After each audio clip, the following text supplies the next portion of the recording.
Hello friends, उत्तम Singh academy में आप सभी का स्वागत है। मेरा नाम है डॉक्टर अमन दांगी और आज हम पढ़ेंगे कंपोनेंट्स ऑफ फूड। सबसे पहले हमें फूड समझना होगा क्या होता है। फूड ऐसे पदार्थ को बोलते हैं जो हमें ऊर्जा देता है और हमारे ऊतकों का निर्माण करता है, जिससे हमारी बॉडी की ग्रोथ होती है।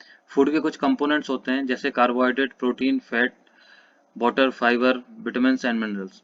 आपसे अगर कोई मेन कंपोनेंट्स पूछे तो केवल 5 होते हैं: carbohydrate, protein, fat, vitamin and minerals. Water और फाइबर को इसमें नया जोड़ा गया है। आगे हम इनका देखेंगे क्या फंक्शन होता है। आपको इस चैप्टर के लिए कुछ शब्दों का मतलब मालूम होना चाहिए, जैसे न्यूट्रिएंट्स। न्यूट्रिएंट्स क्या होते हैं? जो भी पोषक तत्व या जिनको हम एक्चुअली में कंपोनेंट ऑफ फूड बोलते हैं, वही न्यूट्रिएंट्स कहलाते हैं। जैसे कार्बोहाइड्रेट है, फैट है, प्रोटीन है, विटामिन है, मिनरल्स है। ऐसे एक शब्द होता है डाइट। डाइट का मतलब क्या होता है? जितना भी भोजन, जितनी मात्रा में आप भोजन करते हो उसको अपन डाइट कहते हैं। और बैलेंस डाइट एक शब्द होता है। बैलेंस डाइट का क्या मतलब है? हर पोषक तत्व को आप प्रचुर मात्रा में अगर इस्तेमाल करेंगे, प्रचुर मात्रा में खाएंगे, तो उसको अपन बैलेंस डाइट कहते हैं। एनर्जी क्या होती है? जो हम भोजन कर रहे हैं उससे हमारी बॉडी एनर्जी निकालती है, उसी से हमारी बॉडी फंक्शन करती है।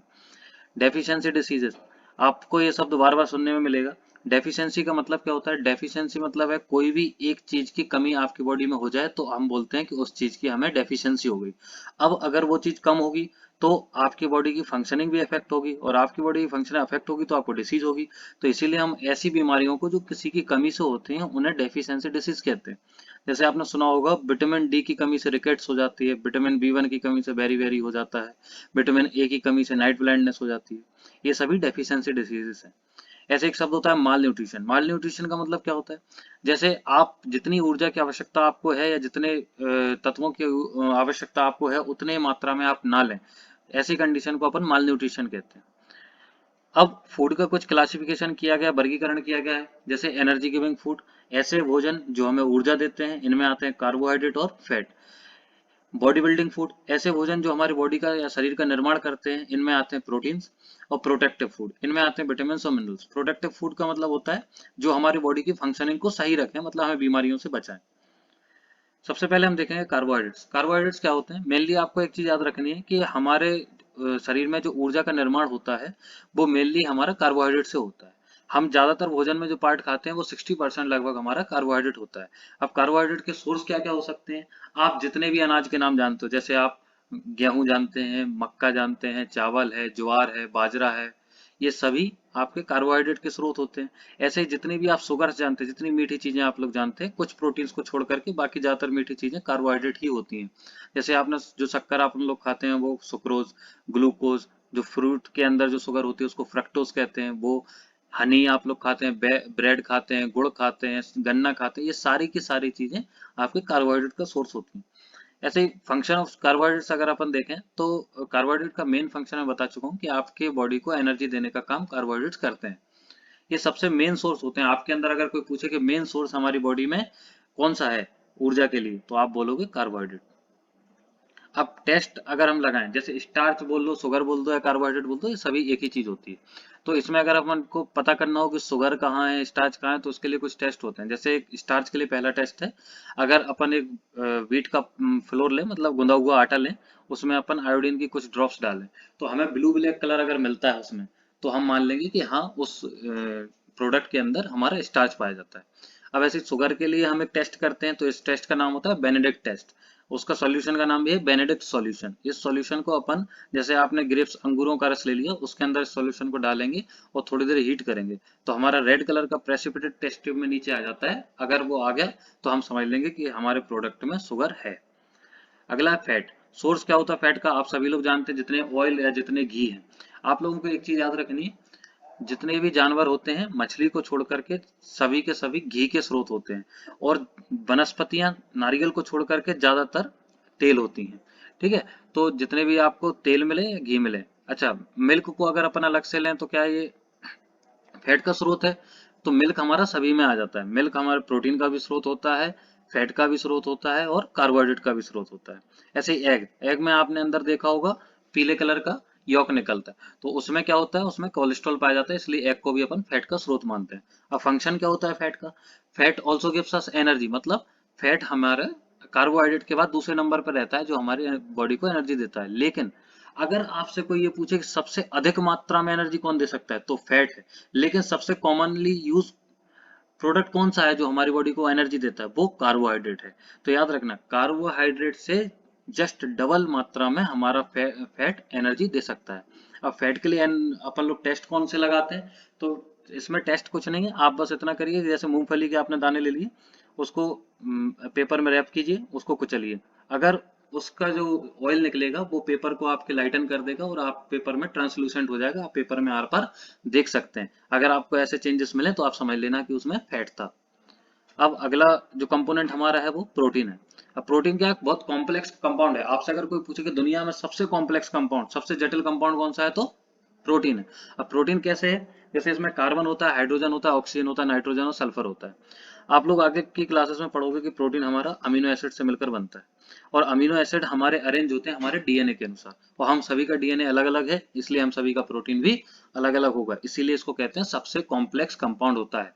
अच्छा, सोर्सेस ऑफ प्रोटीन क्या होते हैं, सोर्सेस में सबसे पहले आपको याद रखना है मीट और मिल्क सबसे, अगर आपको कहीं भी कोई भी पूछता है कि बेस्ट सोर्स क्या है, तो मीट और मिल्क। उसके अलावा आप दालें जानते हैं, या फिर बीन्स हैं, सोयाबीन वगैरह, या राजमा है, ये सभी आपके प्रोटीन के स्रोत होते हैं।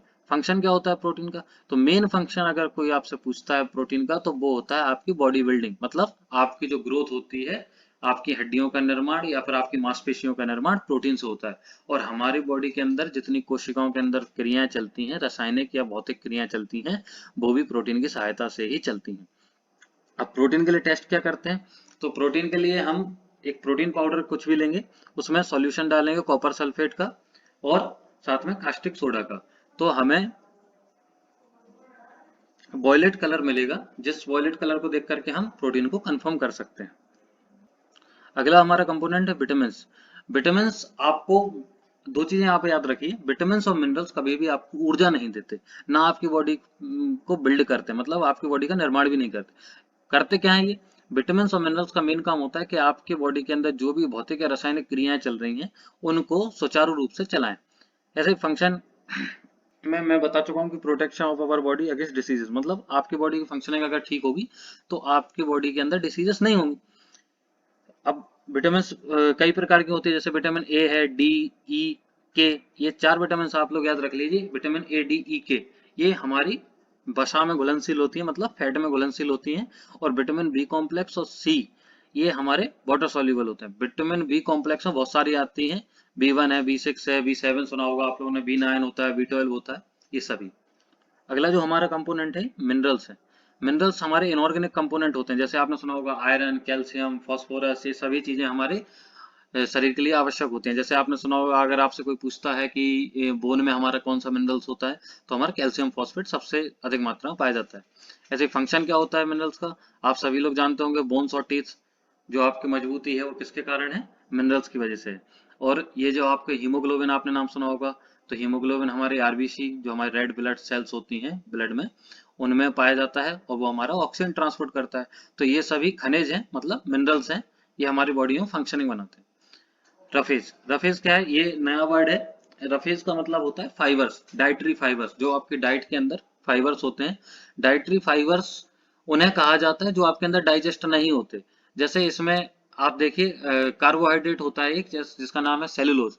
आप लोग जो कॉटन के कपड़े पहनते हैं या लकड़ी है, ये सारी चीजें क्या है, या आपने गायों का भूसा देखा होगा, वो सब क्या है, सेलुलोज है। तो सेलुलोज जो है वो हमारे अंदर डाइजेस्ट नहीं होता, डाइजेस्ट नहीं होता तो वो फाइबर्स की तरह कार्य करता है। तो फाइबर्स का फायदा क्या रहता है कि जैसे आपने कोई भोजन किया, आपकी बॉडी में उसका डाइजेशन हुआ, तो वो बहुत ज्यादा स्टिकी सब्सटेंस में कन्वर्ट हो जाता है, जो आपकी आंतों की दीवार से चिपक सकता है। तो जो फाइबर्स डाइजेस्ट नहीं होते, जैसे कि सेलुलोज है, तो ये डाइजेस्ट नहीं होता, तो ये उन चिपचिपी चीजों को अपने स्वयं के ऊपर लपेट करके और बॉडी से बाहर निकालने में सहायता करता है। अगला कंपोनेंट हमारा है वाटर। वाटर आप सभी जानते हैं हमारी बॉडी के लिए बहुत ज़्यादा एसेंशियल होता है। हमारे बॉडी का मेनली पार्ट या मेन वेट जो हमारी बॉडी का है वो वाटर से ही बना हुआ है। वाटर हमें मिलता है कहाँ से, तो हमें ड्रिंकिंग वाटर होता है, मिल्क से मिल सकता है, T, fruits, vegetables, cold drinks etcetera. आपको मेनली फंक्शन वाटर के मालूम होने चाहिए, क्या क्या फंक्शन होते हैं।